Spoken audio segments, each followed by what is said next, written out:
Kanti-ke kusihlaziyela ukhetho lanamhlanje kuyintokozo ukwamukela umhlazi wezindaba zombusazwe ozimele uPearl Mncube. Pearl, siyakwamukela ezindabeni zethu. Ngiyabonga.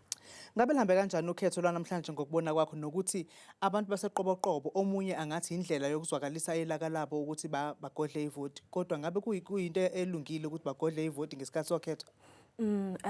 As for ukhetho lwanamhlanje, ukhetho olubalekile lwa 2024 and into enhle ukuthi abantu abaningi babona ukubaleka kwevoti nokuvota noku-exercise ilungelo labo lokuvota. As you would see kwama reports namhlanje baningi abantu abaphumile, ne-youth iphumile okuyinto enhle. Mase siya kwinto yaseqoboqobo, ngeke sikwazi futhi ukuthi sithi akukuhle ukuthi abantu bagodle ivoti completely, no. Of course ukuvota kuyindlela yokuthi abantu ba-exercise ilungelo labo if bengekho happy ngendlela uhulumeni or abaholi babo bebahola ngayo, indlela yabo nabo yokuthi bathole or bafake abaholi ababona ukuthi ibona abazoba representa ngendlela enhle.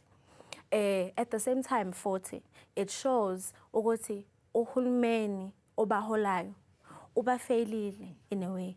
So ukuthi baze bafike le ekutheni bagodle ivoti kuveza I guess ukudumala kwabo ukuthi sekufike kuleli zinga lokuthi ba decide ukuthi yazini ngisho kuyilungelo lami elibalekile elalwelwa so many years angiligodle.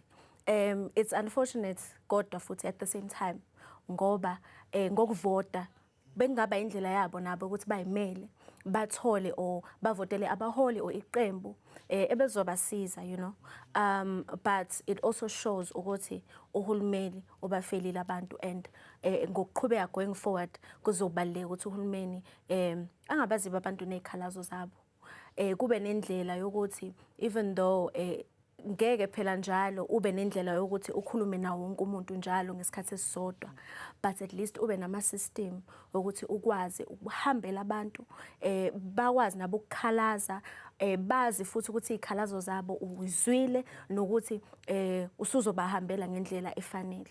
Yes. Ake Pearl, asivalelise Pearl, sazohlala nawe khona lapha ezindabeni zethu, sazolokhu sibuyela kuwe soxoxa ngeindaba eziningi lezi zokhetho esikuphathele